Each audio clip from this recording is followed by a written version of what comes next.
శ్రీ గంగుల కమలాకర్ గారు, గౌరవనీయులు మరో ప్రస్తుత శాసనసభ్యులు జనగామ పూర్వపు రైతు బంధు చైర్మన్ శ్రీ పల్లా రాజేశ్వరరెడ్డి గారు, మీడియా మిత్రులందరికీ మీ ద్వారా రాష్ట్ర ప్రజానీకానికి, ముఖ్యంగా రైతాంగ ప్రజానీకానికి అందరికీ కూడా నమస్కారాలు. రైతు డిక్లరేషన్ ప్రకటించినటువంటి కాంగ్రెస్ పార్టీ రాహుల్ గాంధీ గారి సమక్షంలోనే ఆనాడు ప్రకటించి, సరిగ్గా రాహుల్ గాంధీ గారి జన్మదినం నాడే రైతాంగానికి ఉరితాళ్ళు పేనింది కాంగ్రెస్ ప్రభుత్వం. వాళ్ళు ఊరించి చేసినటువంటిదంతా కూడా మోసం, దగా, చేతులు ఎత్తేయడమే తప్ప ఏం చేసింది లేదు. ముఖ్యంగా ఇటీవల జరిగినటువంటి కొనుగోళ్లు, పంటల కొనుగోళ్లకు సంబంధించినటువంటి విషయంలో అత్యంత ఘోరంగా విఫలమవడమే కాక చాలా బాధ్యతారహితంగా ప్రవర్తించింది కాంగ్రెస్ ప్రభుత్వం. నేను గుర్తు చేస్తున్నా, కాంగ్రెస్ ప్రభుత్వం ఉన్ననాడు 2014కు పూర్వం 2014 నాటికి ఈ రాష్ట్రంలో గరిష్టంగా 26 లక్షల ఎకరాలలో సాగైతే ఆనాడు 20 లక్షల ఎకరాల లోపు ఆనాడు పంటల కొనుగోలు చేసింది కేవలం 26 లక్షల మెట్రిక్ టన్నులు మాత్రమే 2014లో. మా ప్రభుత్వంలో 2020లో అత్యంత గరిష్టంగా 92,68,000 మెట్రిక్ టన్నుల ధాన్యాన్ని మేము కొన్నాం. మొన్న 50-60 లక్షల మెట్రిక్ టన్నులు కొనడానికే ఈ సీజన్లో యాసంగిలో సర్కారు కింద మీద పడిపోయింది. వారానికో లెక్క చెప్తా వచ్చింది. మొత్తం కొంటామని ముందు చెప్పినారు, లేదు 90 లక్షలు కొంటామన్నారు, మళ్ళీ 20% తగ్గిస్తామన్నారు, 70 లక్షలు కొంటామన్నారు. చివరికి లెక్క తీస్తే 50 లక్షల పైచీలు కూడా కొనలేదు. దానికోసం రైతాంగం దాదాపు 2 నెలల పాటు ఎండకి, వానకి, అదేవిధంగా ధాన్యం తడిచి, మంచినీళ్ళు లేక, కొనుగోలు కేంద్రాల వద్ద ఏ వసతులు లేక పడిగాపులు కాయడం, కాంటా వేయడానికి నెల రోజులు, వేసిన కాంటా వేసిన తర్వాత ధాన్యం మళ్ళీ తరలించడానికి మళ్ళీ 15 రోజులు, 20 రోజులు, నెల రోజులు, దిక్కులేనటువంటి పరిస్థితి. కాంగ్రెస్ హయాంలో మనం చూసినాం. మొన్న కొనుగోళ్ల విషయంలో రైతులు అధికారుల యొక్క కాళ్ళు పట్టుకున్నారు, వేడుకున్నారు. ఇంతకాలం అవుతుంది మేము ఈ కొనుగోలు కేంద్రాల దగ్గర పడిగాపులు కాస్తున్నాము, మా ధాన్యాన్ని తొందర తరలించకపోండి, తొందరగా కొనండి, కొన్న ధాన్యాన్ని తొందరగా తరలించండి అని చెప్పి కాళ్ళు మొక్కి. అంటే కాంగ్రెస్ హయాంలో రైతాంగము తమ పంటలు కొనమని సర్కారు యొక్క కాళ్ళు మొక్కేటువంటి దైన్య స్థితిని, దీనస్థితిని, దుర్భర స్థితిని రేవంత్ రెడ్డి సర్కారు కల్పించింది. కానీ వెనక్కి తిరిగి చూస్తే ఆనాడు కరోనా కష్టకాలంలో కూడా అత్యధిక ధాన్యాన్ని కొన్నది. వరే కాదు, అన్ని రకాల పంటల్ని కూడా ఆనాడు సర్కారు కొన్నది. అంటే మీకు కరుణ లేదు, కాంగ్రెస్ పార్టీకి దయ లేదు, హృదయం లేదు. కానీ కరోనా కష్టకాలంలో కూడా పంటల్ని కొని రైతాంగాన్ని ఆదుకున్నటువంటి పరిస్థితి ఆనాడు కేసీఆర్ రైతాంగానికి కళ్ళారా ఆయన చేసినటువంటి పని ఇప్పటికి కూడా గుర్తుంది. ఇది ఒక్కసారి కొనుగోళ్లకు సంబంధించి ఆ రోజు ప్రతిపక్షంలో ఉన్నప్పుడు ప్రస్తుత ముఖ్యమంత్రి రేవంత్ రెడ్డి ఆ రోజు ప్రతిపక్షంలో ఉన్నప్పుడు ఏం మాట్లాడిండో, ఎంత పొడుపు మాట్లాడిండో ఒకసారి మీరు వినండి. ఒకసారి మొదటి వీడియో పెట్టమ్మా, దయచేసి ఒకసారి మీడియా మిత్రులు ఆ వీడియోను. ఇవాళ నేను అడుగుతున్నా, నరేంద్ర మోడీ ఒట్లు కొనేది ఉంటే నువ్వేమన్నా బ్రోకర్ గాడివి, దళారీ పని చేస్తావా? రాష్ట్ర ప్రభుత్వం దగ్గర డబ్బులు లేవా? 2.5 లక్షల కోట్ల రూపాయల బడ్జెట్ ఉన్నప్పుడు రైతుల దగ్గర కొనాల్సింది నువ్వు.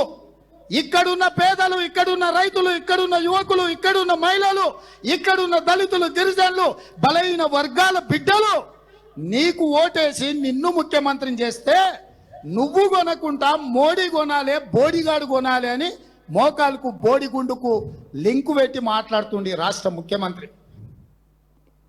విన్నారు కదా, చూసిండ్రు కదా. ఇప్పుడు నిన్నగాక మొన్న మంత్రిమండలి సమావేశంలో ఏం మాట్లాడినరు, ఏం తీర్మానం చేసిండ్రు, ఏమని చేతులు ఎత్తేసిండ్రు?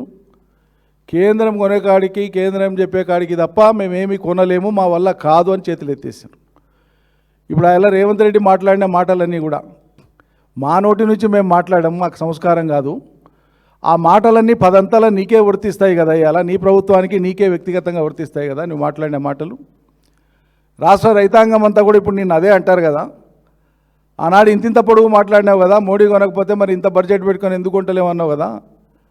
మేము కొన్నాం అప్పటికి అలా, ఆ రోజు మేము ఎత్తి చూపినటువంటిది కూడా ఏంది, రైతులతో కొనకుండా ఆపలే ఎక్కడ. కేంద్ర ప్రభుత్వం తన బాధ్యతల నుంచి తప్పించుకోజాలదు. ఎంఎస్పి అనేటువంటి అంశం కేంద్ర ప్రభుత్వ పరిధిలో ఉంటుంది కాబట్టి కేంద్ర ప్రభుత్వం బాధ్యత వహించాలి అని చెప్పి ఆనాడు మేము కేంద్రాన్ని డిమాండ్ చేసినాం. రైతుల ధాన్యాన్ని కొనడానికి ఢిల్లీకి పోయి ధర్నా చేసినాం. మంత్రిమండలి పోయింది, ఎమ్మెల్యేలు పోయినరు, ప్రజాప్రతినిధులు పోయినరు, ఢిల్లీలో మంత్రివర్గాన్ని కలిసినాం, ఫుడ్ అండ్ సివిల్ సప్లైస్ వాళ్ళని కలిసినాము, అగ్రికల్చర్ డిపార్ట్మెంట్ కలిసినాము, ప్రధానమంత్రికి రిప్రజెంటేషన్ ఇచ్చినాం, సాక్షాత్తు ముఖ్యమంత్రి గారు వచ్చి ఢిల్లీలో ధర్నా చేసినారు. ఇవన్నీ దేనికి చేసినాం, రైతుల కోసం చేసినాం. కానీ ఎక్కడన్నా రైతుల ధాన్యాన్ని ఆపినామా అన్నాడు కేసీఆర్ సర్కారులో, ఎక్కడన్నా కల్లాలలో రైతుల ధాన్యాన్ని మేము ఆపినామా, ఎక్కడన్నా ఎవరినైనా బూచిగా చూపి రైతులతో కొనేటువంటి పంటల యొక్క ప్రక్రియని ఎక్కడన్నా ఒక్కరోజైనా ఆపినామా, ₹1 రైతాంగానికి ఎగ్గొట్టినామా. ఆనాడు ప్రభుత్వం ప్రయాసపడి రైతులకు జరగాల్సిన పని రైతులకు జరిగేటట్లు చేసినాం. కానీ రైతాంగానికి కూడా అర్థం కావాలి దేశ పరిస్థితి, కేంద్రంలో ఉండేటువంటి ప్రభుత్వం యొక్క పరిస్థితి అని చెప్పి ఆనాడు ఆ కార్యక్రమాలు మేము చేసినాం తప్పిస్తే చేతులు ఎత్తేయాలి. మీలాగా నోటికి వచ్చినట్లు మాట్లాడి సందర్భం వచ్చినప్పుడు పారిపోయి పలాయనంచి తగ్గించేటువంటి పిరికిపంద ప్రభుత్వం కాదు కేసీఆర్ సర్కార్. మీది దద్దమ్మ ప్రభుత్వం, 100% అసమర్థ ప్రభుత్వం, నిర్లక్ష్య ప్రభుత్వం, నేరపూరితమైనటువంటి ప్రభుత్వం, బాధ్యత రాహిత్యమైనటువంటి ప్రభుత్వం, ప్రజల కోసం తపనబడి పనిచేసినటువంటిది కేసీఆర్ సర్కార్. ఇలా రైతాంగం అడుగడుగున నిమిషానికి ఇది గుర్తు చేసుకుంటున్నారు. 10 ఏళ్ళు లేని యూరియా కష్టాలు ఇవాళ ఎట్లా వస్తాయండి కాంగ్రెస్ సర్కార్లో? సిగ్గనిపించదా ముఖ్యమంత్రి కానీ మంత్రిమండలి కానీ? ఎంతెంత పొడవు మాట్లాడి మీరు అధికారంలోకి వచ్చినారు, ఎన్నెన్ని హామీలు ఇచ్చి అధికారంలోకి వచ్చినారు. ఒక యూరియాను చక్కగా పంపిణీ చేయడానికి చేతగాక ఒక యాప్ అనేటువంటి దాన్ని పెట్టి అష్టకష్టాల పాలు చేస్తున్న రైతుల్ని. మీరు పెట్టినటువంటి ఆంక్షల మూలంగా మిర్చి పెట్టినటువంటి రైతు, ఇతరేతర ఉద్యాన పంటలు పెట్టినటువంటి రైతు 1 ఎకరాకు అవసరమైనటువంటి యూరియా ఎక్కువ అవసరం ఉంటే మీరు పెట్టినటువంటి ఆంక్ష కొద్దే వాడు యూరియా వేస్తే పంట రాదు, నష్టపోతుంది. దేనికోసం పెట్టినట్లు మీరు ఆంక్షలు? ఈ రైతులు తింటారా ఓ బస్తా ఎత్తకపోతే? ఇదేం బ్లాక్ మార్కెట్ల మీద, ఇదేం స్మగ్లింగ్ చేసేదా? ఎటుపోయినా రైతు పంట పొలంలో వేసేదే కదా ఎక్కడ వేసినా కూడా. ఎందుకు ఇది ఆంక్షలు పెడుతుండ్రు రైతుల మీద? ఇది మీ అసమర్థతకు తార్కాణం కాదా? కొనుగోళ్ళు మొత్తం ఘోరంగా విఫలం, చేత కాదని చేతులు ఎత్తేస్తుంది. మరి కేంద్రం చేసే కాడికి చేసేటట్లుంటే మళ్ళీ అలా పొడుగు మాటలు ఎందుకు మాట్లాడు? క్షమాపణ చెప్పు, ఇప్పుడు క్షమాపణ చెప్పు తక్షణం రాష్ట్ర రైతాంగానికి. ఇంతింత పొడుగు ఎందుకు మాట్లాడిన రాయాల మరి మీరు? రెండో వీడియో పెట్టబ్బా ఒకసారి తమ్ముడు.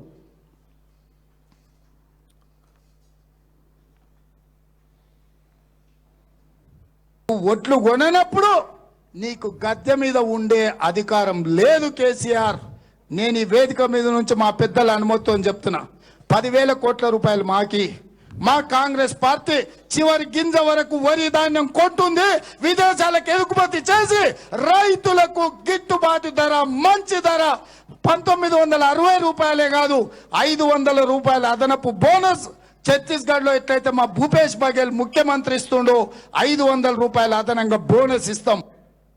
విన్నారు కదా, ప్రతి గింజ కొంటామన్నాడు, అవసరమైతే విదేశాలకు కూడా పంపిస్తామన్నాడు. అవసరమైతే విదేశాలకు కూడా పంపిస్తాం, రైతులకు మాత్రం ఇబ్బంది కానియమన్నాడు. ప్రతి గింజ కొంటామన్నాడు.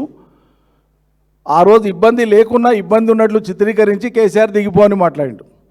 ఇప్పుడు ఇబ్బంది ఉంది నేను కొననని నీ నోటి నుంచే చెప్పినావు కదా, మరి దిగిపో.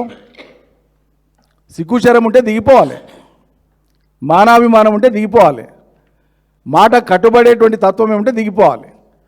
లేదు క్షమాపణ చెప్పు ప్రజలకు. బుద్ధి తక్కువైంది, బుద్ధి లేక, అవగాహన లేక, సమర్థత లేక, సిగ్గు లేక మేము ఇట్లా మాట్లాడినాం. ఇప్పుడు మాకు సిగ్గు వచ్చింది, మాకు బుద్ధి వచ్చింది, క్షమించండి అని చెప్పి అడగండి. ఎవరిని మోసం చేస్తారు, ఎవరిని మాయ చేస్తారు? బీమా చెప్తా మళ్ళీ. ఏది బోనస్ గురించి ఎంత ఎంత ఆకర్షణీయంగా చెప్పిండ్రు. ఫస్ట్ బోనస్ అనేటువంటి అంశాన్ని తెర మీదకి తెచ్చినప్పుడే అన్ని ఓట్లు అన్నారు. ఎలక్షన్లు అయిపోగానే సన్న ఓట్లు అన్నారు. సన్న ఓట్లు కూడా అందరికీ ఇవ్వకుండా కొందరికి ఆడాడ ఏసీ వేయనట్లు వేసిన ఫీలింగ్ కల్పించి మళ్ళీ ఇప్పుడు తీరా దగ్గరకు వచ్చే వరకు ఇప్పుడు ఏం చెప్తున్నారు, సన్న ఓట్లల్లో కూడా కొన్ని రకాలని చెప్తున్నారు. ఎంత దుర్మార్గం అంటే ఎప్పుడు చెప్పాలా రైతులకు? ఒకవేళ నువ్వు ఏదైనా విషయం చెప్పేది ఉంటే కూడా రైతులు నార్మల్ వేసుకునే కంటే మొదలు చెప్పాలి. నార్మల్ ఎప్పుడు వేస్తారు? రోహిణి కార్డుతో వచ్చే వరకు వేస్తారు, మొన్న మేలో. కానీ ఈ సర్కారు ఏం చేసింది తెలిసిన? ఎంత దొంగతనంగా వివరించింది, ఎంత కుట్రపూరితంగా వివరించిందంటే అసలు ఒక ప్రభుత్వం ఇట్లా ప్రవర్తించవచ్చునా? ఈ ప్రభుత్వము ఉండేటువంటి అన్ని రకాలు కాకుండా కొన్ని రకాలే వాడాలనేటువంటి ఆదేశాలు ఇస్తూ వ్యవసాయ శాఖ 28 జనవరి 2026 ఇదే సంవత్సరం 28 జనవరి నాడు ఒక మెమో విడుదల చేసింది. మెమో 1 ఇది మీకు ఇస్తాను ఇప్పుడు. ఒక మెమో విడుదల చేసింది. ఇందులో ఏం చెప్పిందంటే 8 రకాల సన్నాలు 3 రకాల దొడ్డు వడ్లను మాత్రమే ప్రోత్సహించాలి వ్యవసాయ శాఖ. ఆ విధంగా మీరు చర్యలు తీసుకోండి అని జనవరిలో ఇచ్చింది జీవో. కానీ ఈ జీవోను జూన్ మొదటి వారం దాకా కూడా రహస్యంగా పెట్టింది. ఇది అందుకని సిగ్గులేని ప్రభుత్వం అంటున్నాను. ఇంత దొంగచాటు ఎందుకండి సర్కారుకు? నువ్వు జనవరిలో జీవో ఇచ్చి మీడియా మిత్రులు ఉన్నారు, మీరైనా మీ దృష్టికి ఎప్పుడైనా వచ్చిందా? వ్యవసాయ శాఖ ఎప్పుడైనా ప్రెస్ మీట్ పెట్టి చెప్పిందా? వ్యవసాయ మంత్రి ఎప్పుడైనా చెప్పిండా? పౌర సరఫరాల మంత్రి ఎప్పుడైనా చెప్పిండా? మేము ఈ జీవో విడుదల చేసినాం ఒక్కనాడన్నా, ఒక్క ప్రెస్ మీట్లోనన్నా, ఒక్క ప్రెస్ నోట్లోనైనా ఈ జీవోను ఉదాహరించి వాళ్ళు ఈ రకాలను మాత్రమే సాగు చేయాలి, దానికి అనుగుణంగానే రైతాంగం చర్యలు తీసుకోవాలి, రైతాంగం పాటించేటట్లు మనం చర్యలు తీసుకోవాలి, వ్యవసాయ శాఖ సన్నద్ధం కావాలని ఎప్పుడైనా చెప్పినరా? చెప్పాలి. ఎప్పుడు చెప్పినరు? మొన్న చెప్పినరు, 2వ వారంలో, వారం 10 రోజుల నాడు చెప్తారు. ఇప్పటికి ఏమైంది? రోహిణి కార్తీలోనే తుకాలు పోసుకున్నారు రైతులు ఆల్రెడీ అన్ని రకాల సన్న ఓట్లతో కూడినటువంటి తుకాలు ఇప్పటికే పోసుకున్నారు. తుకాలు అంటే నార్మళ్ళు. ఇప్పటికే నార్మళ్ళు పోసుకునేటువంటి రైతులు అన్ని రకాలు పోసుకుంటే రేపు వానకాలం పంట వచ్చినాక ఇప్పుడు సర్కారు ఏమంటుంది? సావుకర్పూర్ చల్లగా చెప్పినట్లు మేము అప్పుడే చెప్పినాం కదా, రైతులు మేము చెప్పంగా కూడా వేసుకున్నారు అనేటువంటి నిందను నెపాన్ని రైతుల మీద పెట్టి తప్పించుకునేటువంటి ఒక దొంగ ప్రయత్నం చేస్తుంది సర్కారు. ఇంత నీచంగా రైతుల పట్ల ఒక సర్కారు ప్రవర్తించవచ్చునా? ఎంత దౌర్భాగ్యం ఇది, ఎంత మోసం ఇది. దీంతో ఇంకో నష్టం ఏం తెలిసినా, నీ బోనస్ దేవుడెరుగు. నువ్వు బోనస్ ఇస్తావు, మూట కట్టుకుంటామని రైతులకు ఎవరికి ఆశ లేదు. కానీ వీటి రకరకాల సన్నాల వడ్లు ఏవైతే ఉన్నాయో వ్యవసాయ విశ్వవిద్యాలయం మనది కానీ, ఇతర విశ్వవిద్యాలయాలు కానీ, కృషి విజ్ఞాన కేంద్రాలు కానీ, ఇతర ప్రైవేట్ సంస్థల పరిశోధనా సంస్థలు కానీ ఎంతో ప్రయాసపడి ఒక్కొక్క వంగడాన్ని కమర్షియల్గా తీసుకురావడం కోసం 5-6 ఏళ్ల కృషి ఉంటుంది. ఒకరోజు రాదు ఏ వంగడం కూడా. ఇక్రిసాట్ కానీ 6-7 ఏళ్ల కృషితో వచ్చినటువంటి ఒక వంగడం అది ఉనికిలోకి వచ్చి రైతుల పొలాల్లో పంట పండడం కోసం 6-7 ఏళ్ల కృషి ఉంటుంది. ఆ కృషి వెనుక వాళ్ళు ఇచ్చేటువంటి ఆ ఫలితం శాస్త్రవేత్తలు చెప్పేది ఏంది? ఫలానా వంగడం కంటే ఈ వంగడం ఇంకా ఇంత ఉత్పత్తి ఎక్కువ వస్తుంది, ఇన్ని క్వింటాలు అదనంగా పండుతుంది, అందుకోసం రైతులు ఆకర్షింపబడి ఎక్కువ దిగుబడి వచ్చేటువంటి విధంగానే పంటల వ్యవసాయం సాగుతుంది ఎప్పుడు కూడా.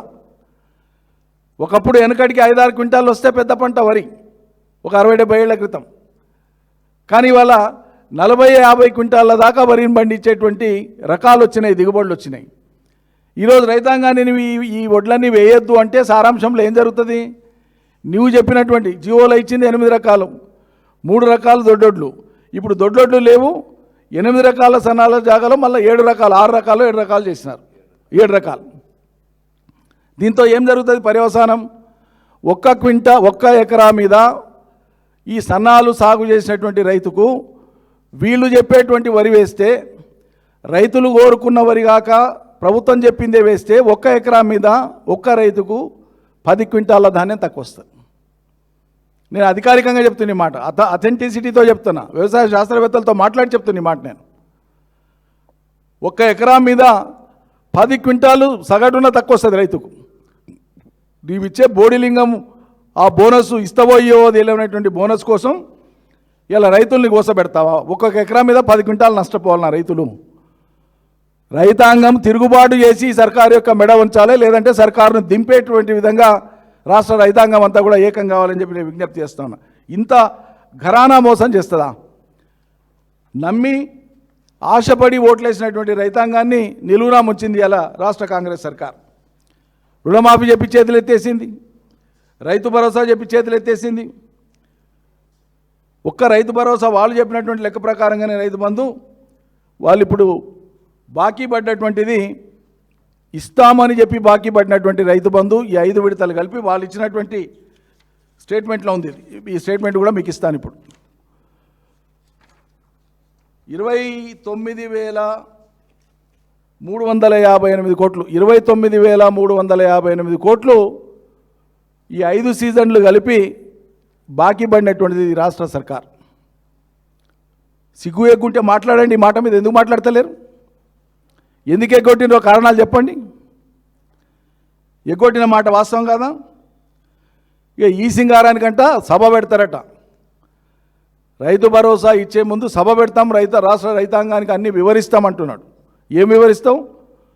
నువ్వు వివరించే ముందు రేపు పెట్టబోయేటువంటి సభలో గతంలో వ్యవసాయానికి సంబంధించి, రైతులకు సంబంధించి, రైతు బీమాకు సంబంధించి, పంటల కొనుగోళ్లకు సంబంధించి, పంటల బీమాకు సంబంధించి, రైతు బీమాకు సంబంధించి రేవంత్ రెడ్డి కానీ కాంగ్రెస్ పార్టీ కానీ మాట్లాడినటువంటి అన్ని మాటల యొక్క వీడియోలన్నీ కూడా మీరు ప్రజలకు చూపి ఆ తర్వాత ఇప్పుడేం చెప్పదలుచుకున్నారో ఆ విషయాలు చెప్పండి. రేపు వేదిక మీద సిగ్గుంటే పరుషంగా మాట్లాడాల్సి వస్తుంది. ఇలా కడుపుగాలి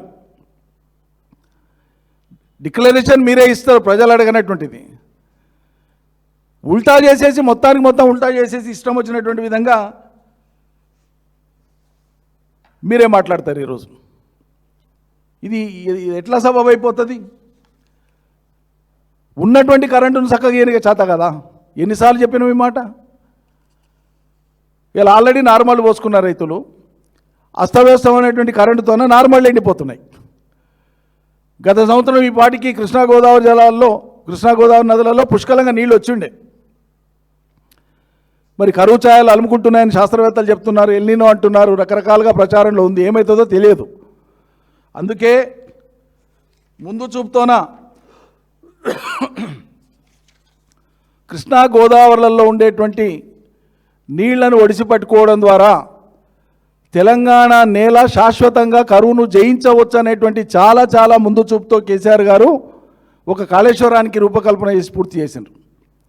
అట్లే ఒక పాలమూరు రంగారెడ్డిని పూర్తి చేసి అంతకుముందున్న ప్రాజెక్టులతో పాటు వీటన్నింటినీ కూడా కృష్ణా గోదావరి ప్రాజెక్టులన్నింటినీ కూడా ఈ 2 ప్రాజెక్టులకు అనుసంధానం చేసి మొత్తం తెలంగాణలో వరుసగా 4 ఏళ్లు కరువు వచ్చినా కరువును తట్టుకునేటువంటి విధంగా రాష్ట్ర రైతాంగం, వ్యవసాయ రంగం, ప్రజలు నిలబడేటట్లు, కరువు యొక్క ప్రభావం పడకుండా ఉండేటట్లు రూపకల్పన చేశారు.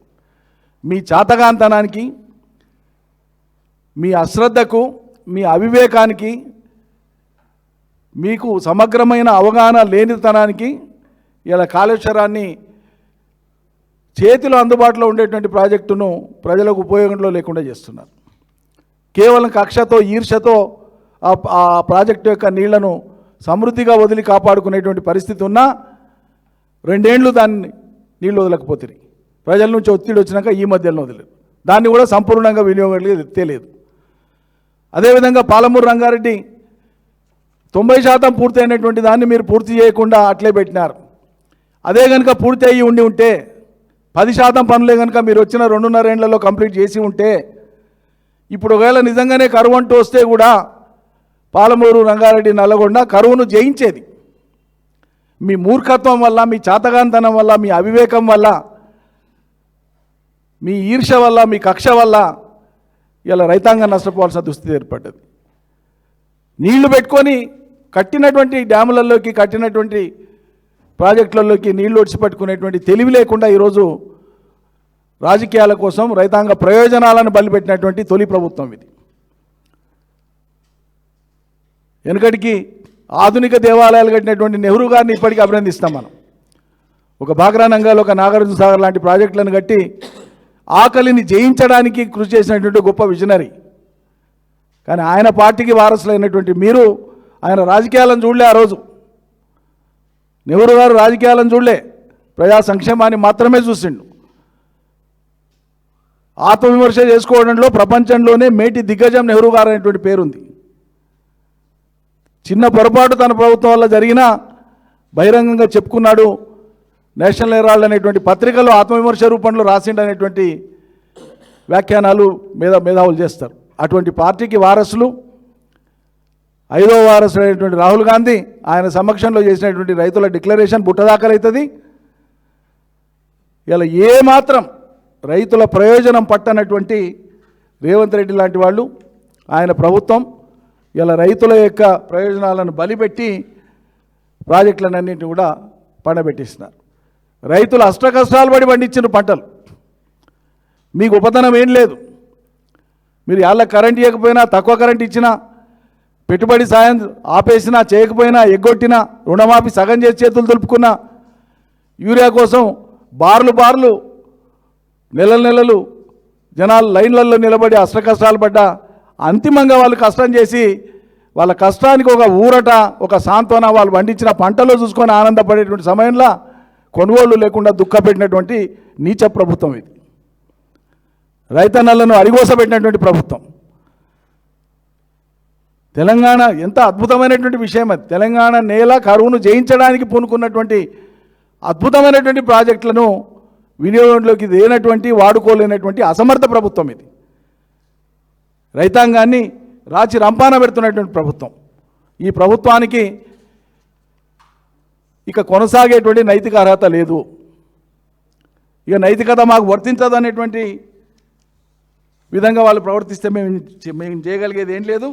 ప్రజలే సందర్భం వచ్చినప్పుడు చూసుకొని ఏం చేయాలనో వాళ్ళు చేస్తారు. మరి లక్షల కోట్లు అప్పు తెస్తారు, అంటేనంటే పొడు మాట్లాడతారు. లక్షల కోట్లు అప్పు తెచ్చినటువంటి మీకు సకాలంలో 400-500 కోట్లు చెల్లించి ప్రీమియం కట్టేటువంటి దిక్కు లేదు రైతు బీమా కోసం. ఇలా ఈ జనవరి నుంచి ఇప్పటిదాకా 5 నెలలుగా, జనవరి తర్వాత 7,600 మంది చనిపోయినటువంటి రైతుల యొక్క కుటుంబాలకు ఇలా బీమా అందని పరిస్థితి ఉంది. మీరు సకాలంలో ప్రీమియం కట్టలే. అది ఉందా పోయిందా పథకం ఎవరికి తెలియదు. ఏం పట్టింపు ఉన్నట్లు మీకు? మరి తెచ్చిన అప్పులలోకి వెళ్ళి రైతుల కోసం 400-500 కోట్లు ప్రీమియం కట్టడానికే దిక్కులేదా? ఆయన ఏం మాట్లాడినరు? పంటల బీమా గురించి పొడవుగా మాట్లాడినారు. అసలు పంటల బీమా మేము అద్భుతమైనటువంటి తీసుకొని వస్తామని చెప్పి మాట్లాడినారు. మేము ఎలా చెప్పినాం, దేశంలో ప్రధానమంత్రి ఫసల్ బీమా యోజన అనే ఒక పథకాన్ని కేంద్రం తెచ్చింది. ఏ రాష్ట్రాలు దాన్ని అడాప్ట్ చేసుకున్నాయో, అడాప్ట్ చేసుకొని మేము 4 ఏళ్ళు అమలు చేస్తే ఆచరణలో తేలింది. మేము 2,600 కోట్లు కడితే ఇన్సూరెన్స్కు రైతాంగానికి వచ్చింది 1,800 కోట్లు. సో 600 కోట్లు రాష్ట్ర ప్రభుత్వానికి నష్టం వచ్చింది. అందుకే గుజరాత్ లాంటి రాష్ట్రం కూడా ఈ పంటల బీమా పథకం నుంచి వైదొలిగింది. అందుకే మేము కూడా వైదొలుగుతున్నామని చెప్పినాం. రైతాంగానికి మేలు జరిగే విధంగా ఇంకేం చేయాలో ఆలోచిస్తున్నామని చెప్పినాం. ఎన్నికలు వచ్చింది. ఆ మధ్యలో వీళ్ళేం మాట్లాడినారు? అద్భుతమైన పంటల బీమా పథకాన్ని తీసుకొని వస్తామని ఊరించినారు. ఇవాళటి వరకు నోరు తెరుస్తలేరు దాని మీద. పంటల బీమా పథకం ఏమైంది, ఏ దశలో ఉంది, మీరు ఏం చేయబోతున్నారు, ఇప్పటిదాకా ఆ పల్లెత్తు మాట మాట్లాడతలేరు ఎవరు కూడా. వ్యవసాయ శాఖ మాట్లాడదు, ముఖ్యమంత్రి మాట్లాడు. ఏమైనట్లు మరి? మీకు ఇలా పంటల బీమా లేదు, రైతు బీమా లేదు, రైతు భరోసా లేదు, కౌలు రైతు లేదు. ఇక ఆఖరికి రైతులు పండించినటువంటి కొనుగోళ్ళు కూడా మేము చేయం, మా చేత కాదని మాట్లాడి, మరి గతంలో మీరు మాట్లాడినటువంటి మాటలన్నీ కూడా మీకే వర్తింపజేసి ప్రజలు మాట్లాడుకుంటే మీ ముఖం ఏడబెట్టుకుంటారు. కాబట్టి పాలనార్హత కోల్పోయినటువంటి సర్కారు, రైతాంగాన్ని వంచి మోసం చేసినటువంటి సర్కారు ఇకపై కొనసాగడానికి అర్హత లేదు అని చెప్పి మేము ప్రకటిస్తున్నాం. మేము ఖండిస్తున్నాం తీవ్రంగా ప్రభుత్వం యొక్క నిర్ణయాలను. Thank you.